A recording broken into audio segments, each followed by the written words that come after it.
Welcome, everybody. Today I'm joined by Graham Hamilton, licensed insolvency trustee at Spergel. Now, Graham, for the last 10 years, has been working with individuals, businesses, households to solve pretty complicated money and debt problems. Graham, thanks so much for joining us today. Thanks, Chris. Good to be here, man. Yeah, good to see you. Well, listen, November is Financial Literacy Month. And I think this is a really timely conversation. At the best of times, debt can weigh heavily on households, and it's a really important conversation. But I think especially now with the backdrop of the pandemic, job loss, we're all living through this. Debt is creeping up on households, creeping up on businesses. And I think it's important that our viewers know what options are available. So, Graham, I wanted to ask you a couple of questions about what you do, starting specifically with the most fundamental question. What exactly is it that a licensed insolvency trustee does? Right, or LIT. So it used to be known as a trustee in bankruptcy.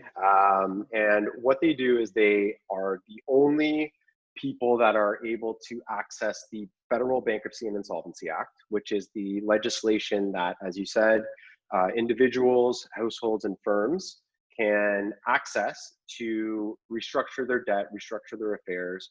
And the spirit of the legislation is one that's guided by fresh start and forgiveness, as opposed to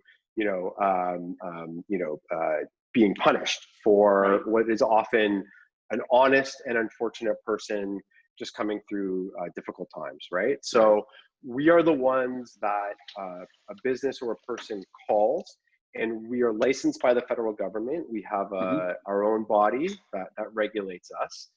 And we work on rehabbing people with debt challenges through some of the tools that we have access to under the Act.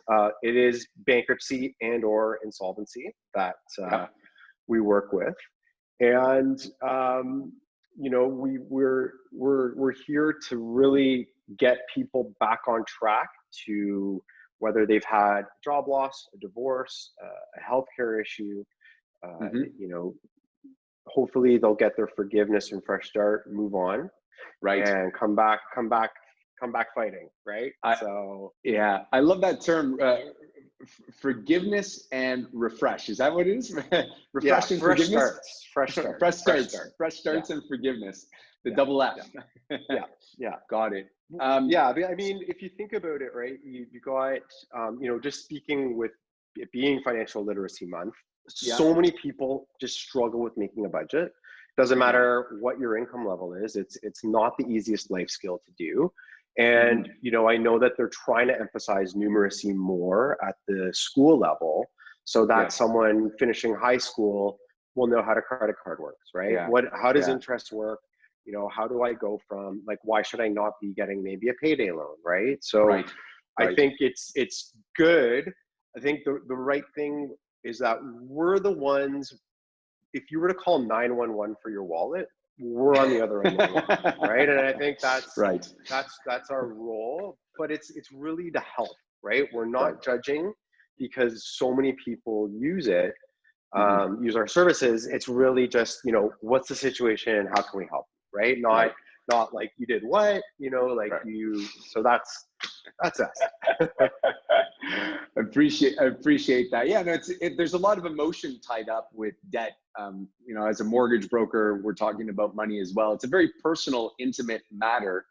And so I think it's important that as professionals, when we're guiding, there's a certain amount of empathy I find that's really required to understand how people have found themselves in situations, not judge, and then unravel it, of course. That's often a scab or a scar from some other kind of life event, right? So most people that we work with, we understand, first of all, who you owe money to and how much, but then we have to kind of go a little deeper and say, so what happened, right? Was it just budgeting, or did something happen? And often, our regulator does keep track of the causes, and it's often some unfortunate unforeseen event, right? And it's just these things, this is 2020, right? We're all Right. we're all a little more sensitive to the unforeseen and unknown, right? Yeah, so true.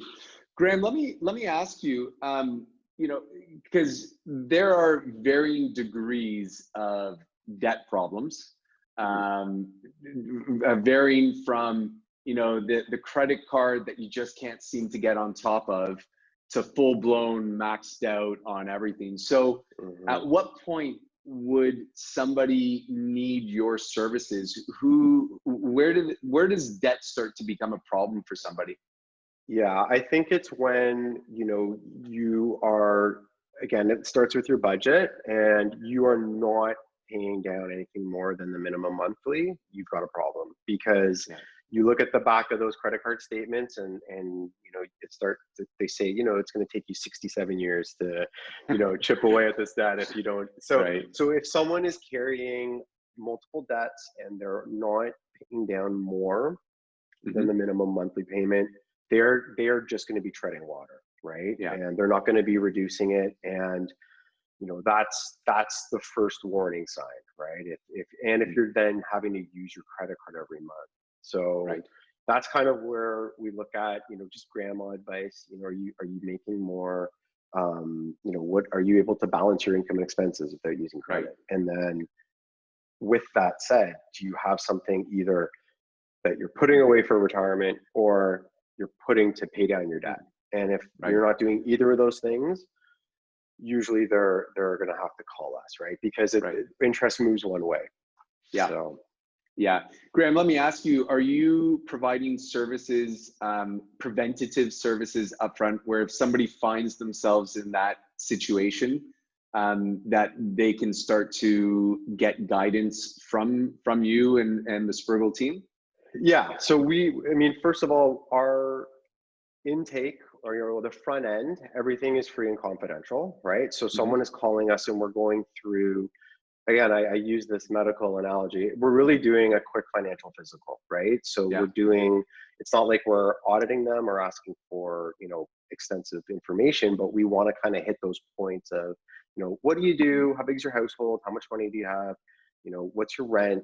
Who do you owe money to? And then it may be, when we're doing a diagnosis, they don't need our services, right? There's so many people that I'll speak to every week that I'll say, you don't need me, right? You need to do this, or this. So, we're not doing budgeting coaches, but, for example, there's credit counseling, right? There's some really great people that we work with where they don't need to access our services. They just need, someone to sit down with them and say, okay, so let's look at your budget. So,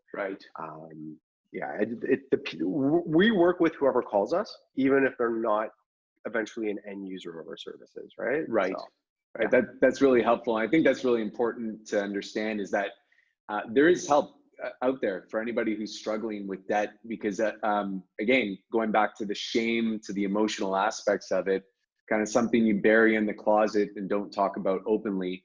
I know myself, being a mortgage broker, we're doing private mortgage financing to consolidate debts, and usually when they're talking to us, it's about 2 years of suffering, and when the problem could have been solved much earlier on. Yeah, and that's, we work with a lot of people that kind of they tiptoe around it, and it takes them a long time, and that's fine. I mean, we work with so many different personality types. There's some people that call us and say, I wanted to be in something yesterday, and that's fine. But then there's people that just they take a lot of time. Right. But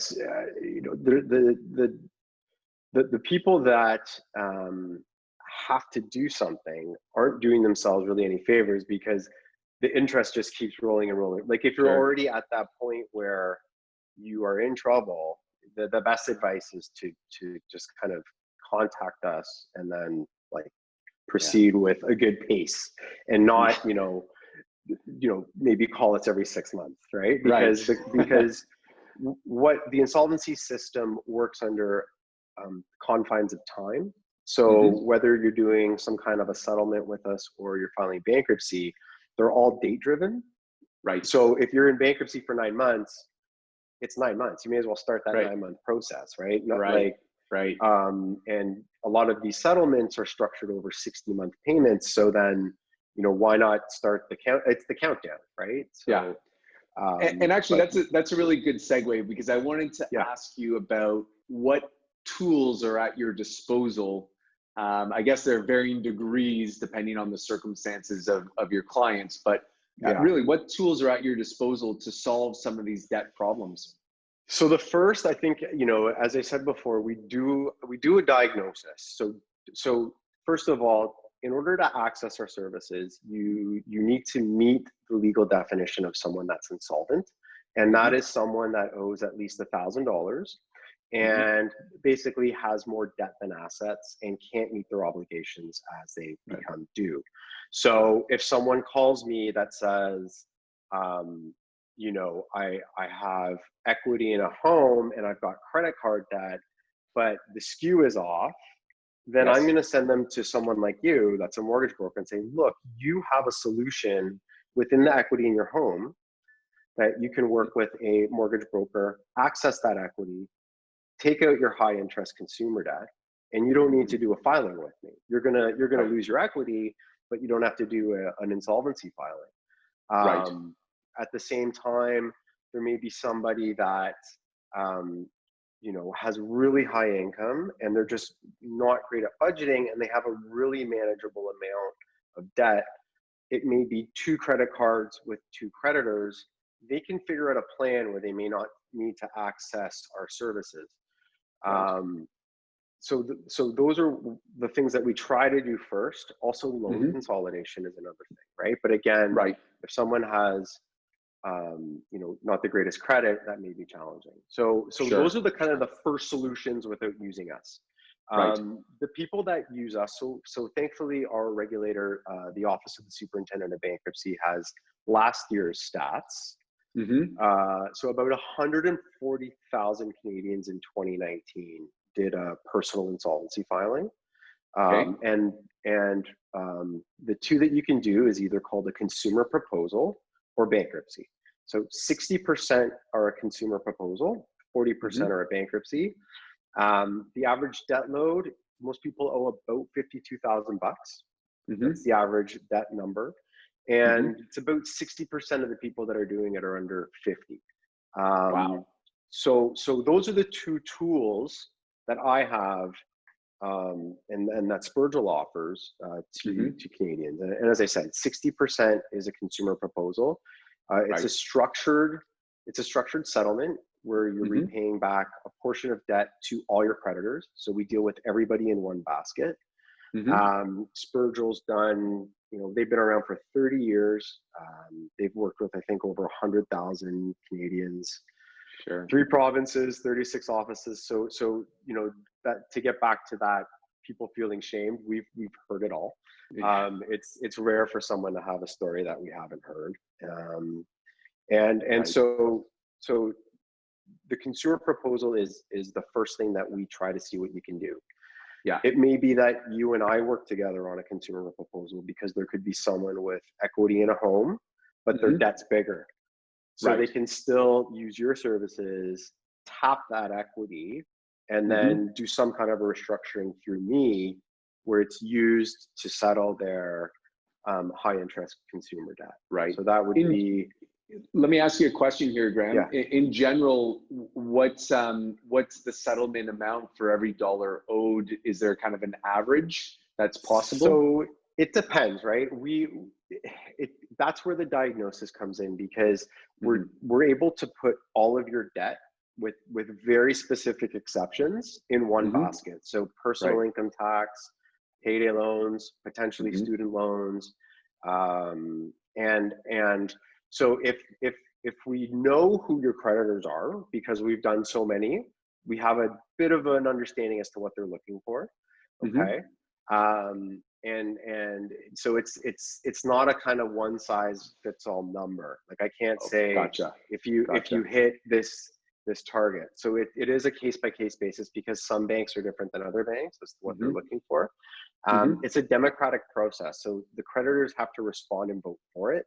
If we hit a simple majority, they're all bound. So if you've got 4 credit cards, and 3 of them go along with it, 1 doesn't, too bad. They're all bound by this legal process. Right. It's a better option than bankruptcy, okay, because your credit is not impacted in the same way. For a lot of people, there's the stigma of just the word, like there's just this negative connotation with the word of bankruptcy. But Right. those are the 2 tools that we have. Companies have a few other options, but for today's discussion, that's the two tools in my toolkit. Right. Right.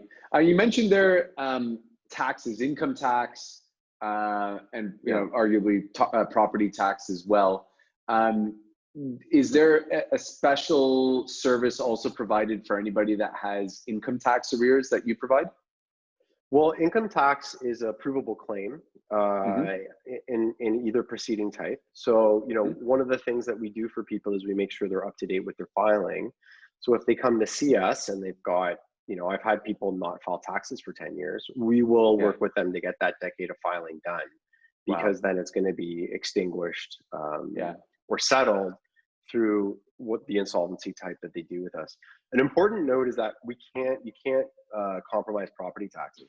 So if you are doing, if we're ending up doing some kind of a sale or a restructuring with you, those property taxes have to be paid to the dime. In full, yeah. Right. So, it's important to note though that, Chris, when you're accessing our services, it is a legal proceeding, okay? So even though, 140,000 Canadians accessed it last year, it is a legal proceeding. It can involve the courts.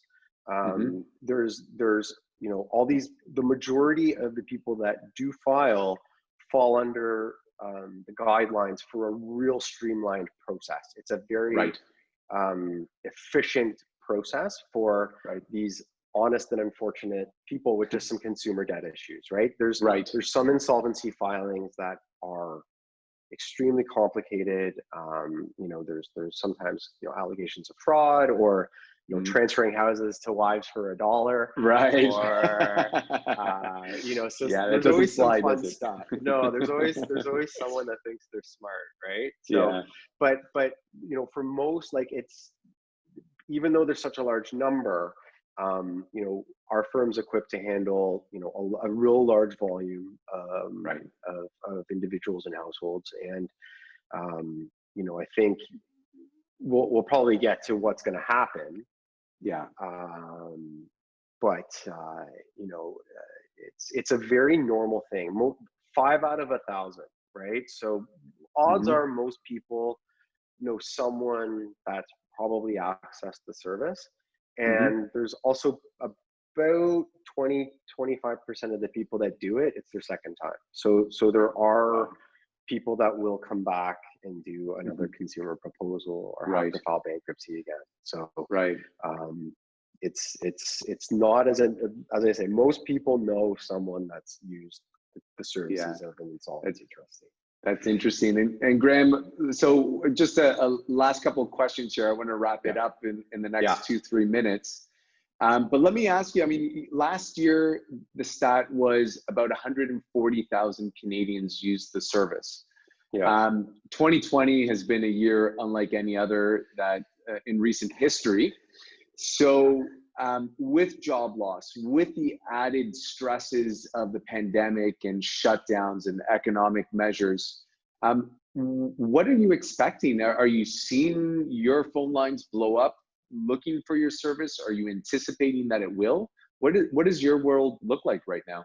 Yeah, we're weird. We're quiet, but probably not for long. I think during the outbreak, there was a few factors that, so we're down about 50%, basically since COVID started. But there's really valid, really psychological reasons why people aren't picking up the phone. One is most people were getting a check every month from the government, so they were kind of able to get by on $2,000. Second, they weren't increasing their debt. They weren't using their credit cards unless they were bored and buying every day. Right. So there was really nothing to, like, you couldn't go to a movie or a concert or a restaurant or, so you couldn't increase the debt load. Also, you could request amnesty from your mortgage and your credit card, right? Right. So you didn't see those numbers go up for the 6 months. And then the last most important thing is, no one was calling or contacting you saying, you owe me money, repay us. So the collection agencies and the courts and the banks, they kind of did a big pause for the last 6 months. So that's why the numbers are down. I think we'll probably see a trickle over the next couple of months, or the last month for 2020. And then 2021 is going to be, all these people that would have in a normal cycle annually, they'll have either done it, or they'll be getting ready to do it, in the first probably quarter of 2021, right? So, Right. Very interesting to hear that cyclical nature. And I mean, it's been, in many ways, the last 6 months have been perhaps not what we expected. And that could be that the patient is on life support, pumped with drugs, feeling good, but eventually the come down is going to be pretty hard. And it's that a might be pause. what you're seeing as well. It's a big pause, right? And I think it's scary. Like, it's not a hard thing to rationalize, right? It's scary for some people to make decisions during especially an unknown unforeseen time, right? So a lot of people may, like, the other thing too is that like these debt loads haven't disappeared, right? So we're still working with this average $50,000 Canadian in debt. What's changed since COVID? Nothing. They're still holding that $50,000 of debt, and they'll still need to either take steps to do something about it or not, right? So unfortunately, $2,000 a month from the federal government isn't going to help you with a $50,000 consumer debt line, right? So it's inevitable, but I think 2021, 2020 was when the businesses were restructuring. I think 2021 is when we're going to see the employees of those businesses restructure. Right. So I think that's the way it's going to go. Interesting. Graham, as I really appreciate your candor and on the subject and your insight, and I think very appropriate for Financial Literacy Month, and really appreciate your time. No problem, and Chris. as we wrap this up, Graham, can you just share a little bit about if somebody thinks they want to get in touch with you or needs that service, can you let them know how best to reach you, what the next step would be? Absolutely. So we do have pound 4321. We'll put you immediately through to somebody at Spurgel that will field your call, get your details, and then line you up with the right geographical place. Like, as I said, we have 36 places in 3 provinces. So there is someone in your neighborhood that can help you. So that's probably the first thing is pound 4321, and then Spurgel.ca, SPERGEL.ca. You'll also be able to look at where in the 3 provinces we can best assist you. So that's probably the first step. As we say to people, the consultations are free and confidential. So, it's not, it doesn't take much to pick up the phone and talk to us for about 15 minutes, and then we can kind of gear our advice to you. So that's the first step, Chris. Right on, Graham. That sounds like a really warm and open invitation. So anybody who's watching this, please do reach out to Spurgel and Graham Hamilton. Thank you so much again. Chris, really appreciate it, sir. Yeah, good. Very good. So that wraps it up. My name again is Chris Mulder from Tridac Mortgage on the Danforth in Toronto. If you have any questions or concerns, you can visit tridacmortgage.com, Google my name, Google Graham's name, you'll find us. We're very transparent. We're there. Thanks again, Graham. All right. Cheers, Chris. Bye.